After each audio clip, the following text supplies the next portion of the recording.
How to win with money? Buy income.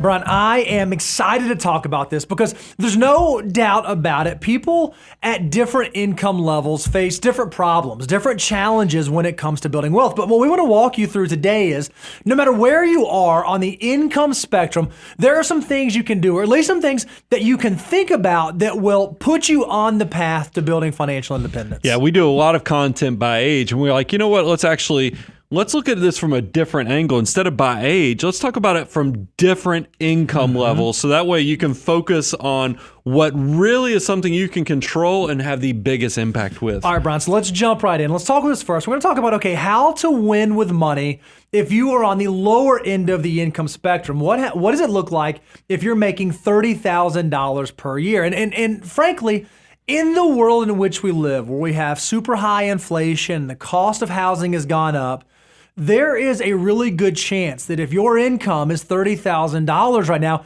things are tight. And most likely, if you're going to be honest, you don't so much have a spending or an expense problem. At $30,000 of income, you have an income problem. So you have to figure out, what are the things that I can do to impact that? How can I increase and improve my income situation? Yeah, it is one of those things we often talk about, begin with the end in mind. Well, part of this, the bigger your shovel, meaning the amount of money you can make and build for the future, the easier your journey is going to be. And that's what I tell everybody, the foundation of wealth building is really understanding initially you are trading your time, your labor for income, and hopefully you're turning that income into assets. But if we know that when you're trading your time and labor for income and it's not high enough, you're really putting yourself a little behind. So we want to talk about, how do we actually get your income to be higher? Yeah, and the first thing is, have you thought about, maybe you don't quite have a degree, or maybe you don't have that certificate necessary for you to pursue the vocation you want. So is there an opportunity for you to either get a degree that you do not have, or get some sort of qualification you don't have, or if you do have a degree, but maybe you didn't pursue that career field, you just got the first most easily available job, perhaps you should think about, is there a job that I could go get that'd be higher paying, that more aligns with the skills that I've accumulated over the years? Look, I want you to invest in yourself, but do this in a smart way. There are some traps out here in this stuff, is that if you're going to have to invest in yourself to better your income, make sure you're not doing it with too much debt. We have some guidance with any training or any education. I don't care if it's for college. I don't care if it's for technical school.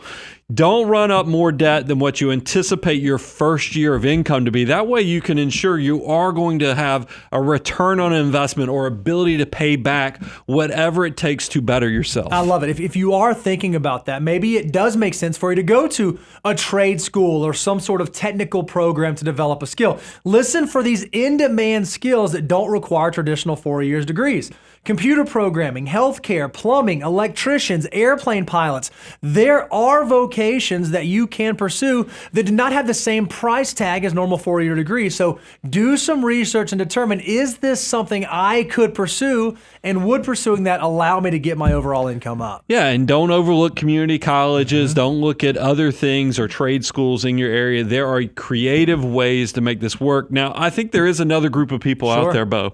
There are people that maybe they're low in income right now, but down the road it could change. This is a moment in time. What about them maybe bridging the gap by getting a side hustle, doing something else? Yeah, maybe finding some other way, some side gig or side hustle that can boost your income could be just the solution you need right now in this season. And I would argue that right now, in the world in which we live, it is easier than ever to do that. Whether you're driving for Uber or picking up groceries for Instacart, or maybe you're doing odd jobs on Fiverr, there are opportunities out there available for you to create additional income. So if you're in this situation, start thinking through ways that I can increase my income so that I can start moving forward towards financial independence. Okay, the next level of income to kind of talk about this is people who are making around $50,000. So there's a good chance that if your income is around $50,000, you're probably at the beginning of your career. Perhaps you're the beginning of a new career, just starting out, thinking about, how am I going to begin building financial independence? paying the bills may not be the same type of issue that it once was, but you are still trying to think, okay, how do I start building for the future? And how do I make sure I'm making wise decisions right now? Well, I do think this is, if you're at the beginning of your career, you're younger, and this is where your path is not well laid for you yet. And a lot of people fall into traps where they're not developing good habits, they're actually developing bad habits. And if you need some proof in that, we have some stats on credit card use. But the biggest thing I want people to know is you've got to start training your brain to get beyond the present bias of instant gratification. Yes, it feels good to go buy stuff for yourself or to go shopping or do consumption habits. But I'm telling you, if you can take just a little bit of today for that better and more beautiful tomorrow, it's going to pay off exponentially. That's what we call deferred gratification. Get out of the YOLO lifestyle and start building that great, big, beautiful tomorrow. Yeah, unfortunately, a lot of people do the exact opposite. Instead of sacrificing a little bit of today for a better tomorrow, they start borrowing from tomorrow for a better today. Yeah. Listen to this, 57% of median income Americans, that's folks that make around $70,000, that's the 40th to 59th percentile, have credit card debt. And the average balance of those at that income is almost $6,000. Now, that's not folks that are paying it off every month. Those are folks that are carrying a balance. If you are carrying a balance on a credit card, you are living beyond your means. You are not practicing deferred gratification. You have to figure out how to get that credit card debt knocked out so that you're not borrowing from your future self. So let's talk about how do you actually get ahead then. And a big part of this is, and I've already kind of alluded to this, is we've got to make the bad consumption habits hard. Bo, how do we do that? Yeah, so learn how to build these. Think in terms of true cost. Think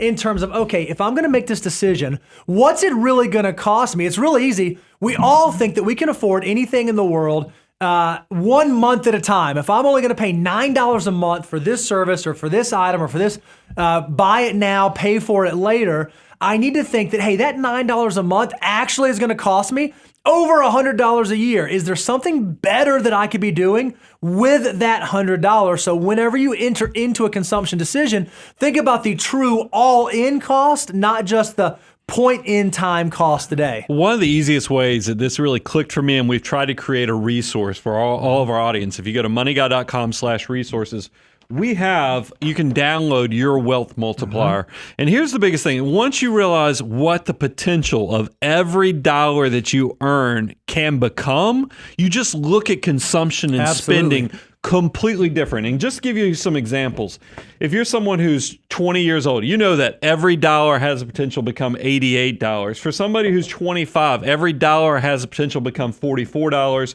And for the 30-something, every dollar at 30 has potential to become $23. You're just going to look at things a lot differently. You gave the example, Bo, if somebody who has $9 a month, if you think about that, it's close to $100. That $100 in the future at retirement could be the equivalent of $10,000 at retirement. We're talking about little tiny slivers that could be weeks, if not years, of actual retirement in your future. You'll spend a little bit different if you just have that knowledge. It lets you break through and kind of have the first building blocks of building that financial mutant mindset. And as you begin to think about that, what you're going to recognize is you're going to start being able to easily differentiate between the things that you need and the things that you want. And you'll recognize, maybe I don't need that nicer car. Maybe I don't need those fancy clothes. Maybe I don't need the fill in the blank. And you will begin to make decisions and decide that what I want is actually a brighter tomorrow instead of a better looking, fancier today. And it will reframe the way that you go about consuming. Yeah, as we say on the show all the time, it's so much better to be rich than just to look rich. So use some of our free resources. Let me go ahead and load you up. If you go to moneyguy.com/resources, the first starting block, the financial order of operations. Go download the 9 steps. I also want you to understand 25% housing. A lot of people, it's your decisions on the big stuff, your housing, your vehicles.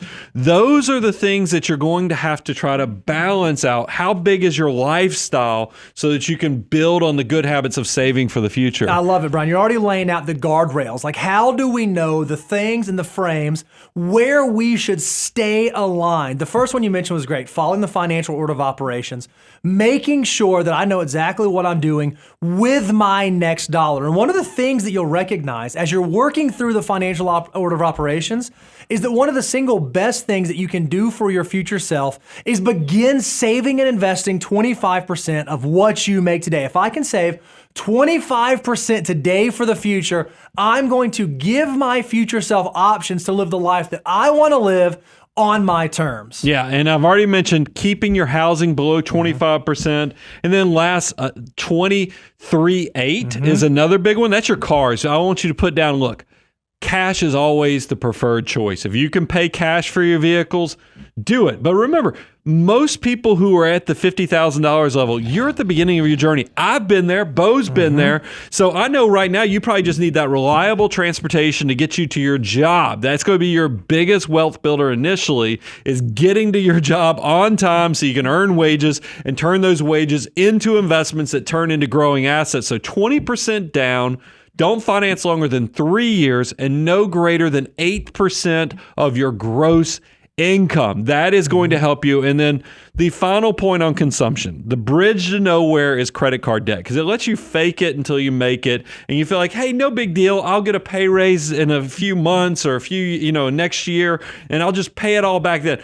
There are so many opportunity costs, so many things that are lost with credit card debt, because most of the time, interest rates on credit card debts are greater than 20%. And we've even seen people, like when we were on Caleb's show, greater than 30%. Guys, if you were paying somebody 3 times what you hope you make on your investments, you will never get ahead. So credit card use is okay, but credit card debt, no way. So if you're carrying any balance whatsoever on a credit card, it's no-go land. Stay the heck away. What's beautiful is that when you are young, when you are early on in your journey, time is on your side. We talk all the time about how there are 3 ingredients to wealth creation. You have to have discipline, you have to have a little bit of money, and you have to have time to be able to implement your plan. Well, what's beautiful is if you can figure out saving and investing early, a little bit goes a long way. And so we wanted to show you that if your goal were to replace 80% of your pre-retirement income, and you were going to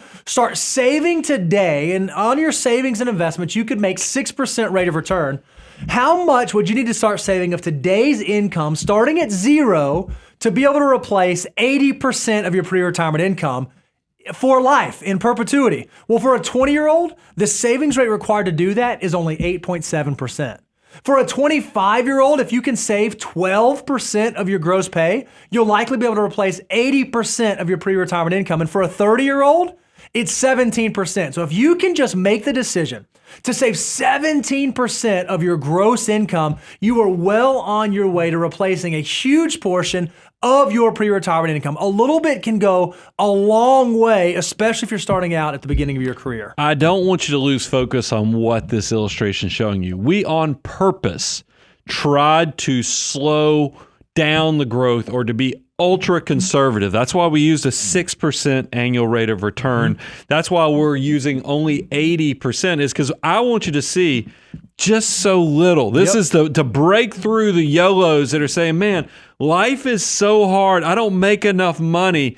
Yes, you do. Just start rolling that small little pebble down the mountain so it can catch up momentum and start growing upon itself. If you can save just 8% when you're 20, if you can save 12% when you're 25, guys, this is doable. This is the same type of stuff when I was working at Hardee's all throughout high school that lit the fire in me, is that a little goes a long way when you have that also powerful time working in your benefit. All right, Brian, so we've talked about building wealth at $30,000 of income, at $50,000. Let's talk about now how to win with money if you're making $100,000 a year. Now, $100,000 is 6-figure land. That's a big deal and sounds great on paper. But the reality is At the station and stage of your life where your income starts to reach this level, you're probably noticing, holy cow, I have 1,000 different things pulling me in 1,000 different directions. Yeah, when I was younger, this is what I aspired to. It was by 30, I wanted to have 6 figures of income. And you guys know the rest of the story. I actually was a year behind on this goal. And then when I even got there, I was disappointed because it's this term we have coined called the messy middle. Yep. On paper, this looks so big, but then you overlay with this the fact that typically at this stage, you're married or you have a significant other, you're trying to buy that first house, you're having a growing family. This is the decade you're going to have, your first kids. And you realize, where did all the money go? And it is an amazing thing in the messy middle because not only are you short on time, but you're definitely being squeezed on all those financial commitments. Yeah, man, you have all this stuff pulling on you, and yet the disposable income that you would think you would have at $100,000 of income just isn't there. So we would think that when you're in the messy middle, when this is the station and stage of life that you are approaching, you have to be oh so diligent with how you approach both what you're doing with your army of dollar bills and how you are approaching consumption. So if you want to think through what are the ways to get ahead, we want you to make sure there are things you aren't missing. The very first idea is understand where your blind spots are. Recognize that when you have things pulling you in 1,000 different directions, it's easy to take your eyes off the ball. But if you can force yourself to not do that, you're likely going to be able to keep yourself protected. Well, also, you probably have, as we just shared, people counting on you. So don't skip the considering risk. I mean, if you've got people counting on you, emergency reserves are going to be so important. Look, we want you saving and investing for the future, but don't overlook steps 1 and 4 of the financial order of operations, because that's the stuff that's going to keep your financial life out of the ditch. The other thing that you can do, and it sounds counterintuitive, once you're making $100,000 of income, that's a lot of income. But if you've never done this before, you might need to start thinking about budgeting. If you've never actually looked to see where are my dollars going every paycheck or every month, this might be the time that you do that. And you'll recognize how much money is just getting thrown away. And if you can shrink and tighten that budget, you're going to give yourself excess and margin to be able to navigate some of these difficult life circumstances. And then I don't want you to be moving the goalpost. And lifestyle creep is a real thing. Nothing wrong with you having a growing life as you've had more success, but do it like all things in moderation, because what you don't want to do is start having those mental gymnastics that you do is that, man, hey, I got a pay raise. You know what? I could afford that car. And then I could afford that bigger house. You do this and then you fast forward 6 years and you never increase your savings, you never increase your investments, but yet your need and demands for your money has actually grown because you're living off of the outsized increases from the pay raises. Don't fall into that trap. Don't keep moving the goalposts, and watch out for lifestyle creep. And then the last thing I would say as a method to get ahead is make sure that you're building good habits. You know, when you first start out in your career, at the very beginning, you likely don't have any habits at all. You're trying to figure it out. But if by the time you get to where you have a 6-figure income and you've not been focused on building good habits, odds are you have been building bad habits. So you have to intentionally focus and say, okay, are the things I'm doing with my money, are the places that I'm putting my dollars the right places, the places that make sense, that are building the future that I want to have? And if they're not, you might have to work through some retraining. You might have to strip down to the basics so that you can start building on those good habits, so that you can start making those necessary decisions to put your future self in the financial position you want to be in. Yeah, I love automatic millionaire steps. And I think about like step 2 of the financial order of operations, the free money. If you know your employer is going to give you 6%, if you put in 6%, go ahead and make sure at a minimum you have locked in doing 6%. If you can, go ahead and take it up to 10%. And then I also want you to think about, if you know that Roth IRAs allow you to put $7,000 a year, go ahead and figure out how you can put that in every month. If you take $7,000, divide it by the 12, lock that monthly investment in so it's automatic millionaire Love status just by making the good behaviors and the good habits as easy as possible, because they're automatic. They will be insulated from the behavioral and all the other traps out there, because that money's already locked in and it's building the future. I love it. All right, let's talk about some numbers. Let's talk about how much you could invest. If your goal is that by the time you get to retirement, by the time you get to age 65, you want to replace 80% of your pre-retirement income. We want to look at two scenarios, because odds are by the time you're making $100,000, there's a chance that you've saved up something. So we're going to talk about folks that are on track and have been saving and how much additional savings are required. And then we're going to talk about folks that are starting at zero. So that way you can figure out where you fall. Well, if you're a 30-year-old, according to research done by Fidelity, they say you should have about 1 times your annual salary saved up in investments. So if you have 1 time your annual salary saved up, and you can continue to save 10% of your gross income from age 30 to 65, there's a high likelihood that you'll be able to replace 80% of your pre-retirement income. If you've not saved anything by the time that you get to 30, your savings rate needs to be closer to 17%. By the time you get to 35, Fidelity would suggest that you need about 2 times your annual salary saved up. If you've done that, your savings rate to replace 80% should be about 9.5%. If you're at 35, starting at zero, you have to have a much healthier savings rate. You'd have to be saving about 24% of your gross income. And then by the time you get to 40, Fidelity would suggest that you need about 3 times your annual salary saved. If you've been doing that, the savings rate required for you to have an 80% replacement ratio would be about 11% of your gross pay. If you've not done anything by age 40, you've got to get serious, and you've got to make some drastic and serious adjustments to be able to have the retirement that you want to have by normal retirement age. The savings rate for those 40-year-olds is about 35% of your gross income. I do want to tell my financial mutants to listen up a little bit, because I think it's some of the data, especially for those that are supposedly on track according to Fidelity with the 1 times, 2 times, and even 3 times. You're like, but how does this work for me when you guys are always talking about the 20 to 25% savings rate? Look, there are scenarios that we've built into these assumptions with the 80%, with the low rate of return at 6%. I would still like you to, if you can, so that way you're once again making the good habits easy, the bad habits hard. If you have the income and the ability to save 20 to 25%, I would like you to do it, because you might be in the exact same scenario as me, is where I thought I was done at 50, so I was going to be a hyper accumulator. So I was saving as much as I could while I was young, so my army of dollar bills could grow. Now I've gotten to this age in this decade, and I've realized I actually love work, and I'm not going to, but now I have the flexibility to do things on my terms. So if you can still prioritize, because I don't want you to increase your consumption, it allows you to have more flexibility later. And that's really the key thing. I want you to get the best version of yourself through all stages. Bedazzle the basic life by building memories even when you're broke, but also don't get in an opportunity or a situation where you've expanded your lifestyle and it squeezes you into a job or a situation that you're not really happy or enjoying yourself when you get in those 40s and 50s. I love it. All right, Brian. So we've talked about saving at 30,000 and winning at 50,000, 100,000.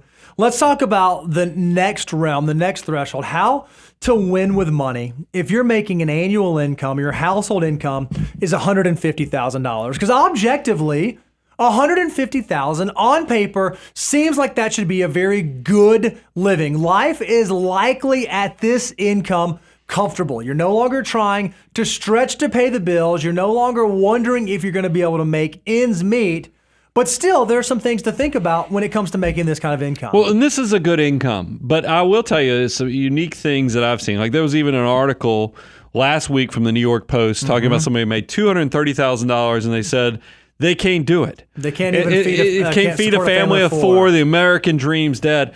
You know, when I see that type of stuff, it is one of those things where I think you have to kind of really put the mirror to yourself and say, am I living in the right part of the country? Am I making the right decisions for my life to the best version? Because it's not necessarily an income problem. It's more of what's the focus and what's the desire and what's the goal or the outcome that you're seeking. And what I think is wonderful about this level of income is it does provide a mechanism for being able to save. I mean, if you live in a high cost of living area, but you make this kind of income, I would argue that there are tricks that you can employ to get your expenses down so that you can save.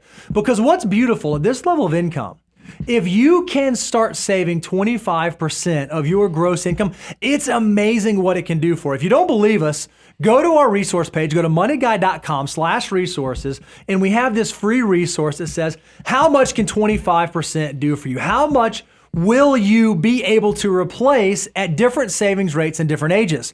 What I think is great is when you go download this deliverable, if you just find the 25% savings rate, you can see that even down into the mid-30s, into the 40s, this is going to be able to replace a majority, greater than 50% of your pre-retirement income if you can get serious about it. So if you're someone who's making this level of income, there's a really good chance that, like the social safety net of Social Security, will not replace as much of your income as it might other folks. There's a good chance you might not have pensions available to you. So the onus and responsibility for saving is going to fall on you. So at these income levels, it's no longer an option of should I be saving? You must be saving. And the earlier you can get to 25%, the more likely you're going to set yourself up for long-term success. Well, I think also once you reach this level of income, if you do, you're probably getting the point of, where am I in this process? Am I behind the curve? Am I ahead of the curve? Am I right where I'm supposed to be? And I think a lot of people out there don't really know where they are with this curve thing. And yet you're at the point where you say, I don't know that I quite need a financial advisor just yet. And that's why we've tried to create tools and resources. All throughout the show today, we've loaded you up with completely free resources at moneyguy.com/resources. But we've also tried to think about what are the tools that are going to catch somebody at the beginning of the journey all the way through the abundance cycle when they've gotten so complex that they're ready to hire a financial advisor. The middle section is that part where we've tried to help you, and that's where we have a tool called Know Your Number. If you are one of those people that's curious, where am I at in this process? We have a tool as well as a course. If you go to learn.moneyguy.com, the Know Your Number is not only going to give you a great tool with a dashboard, but it's also going to give you some exercises so you can try to start figure out, what do you value, what do you enjoy doing, where are you trying to build to?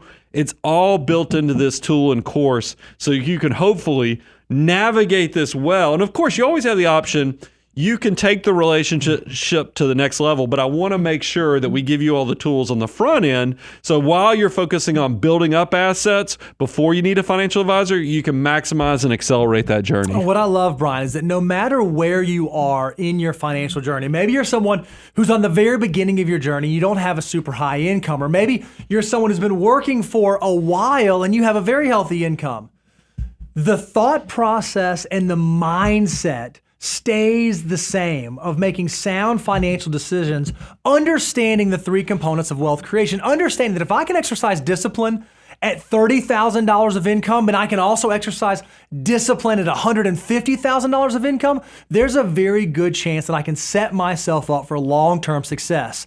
The people that we see fail as their incomes change are the people who lose track of the mindset that got them to where they are. It's the whole reason why we do this show, so we can keep you loaded up to understand that no matter where you are, there's a better way to do money. Well, the key thing that I kept coming back with is that I want my money to work harder than I can with my back, my brain, or my hands, because I don't care what you do for a living, you want the option to even let your money work while you're sleeping, while you're on vacation.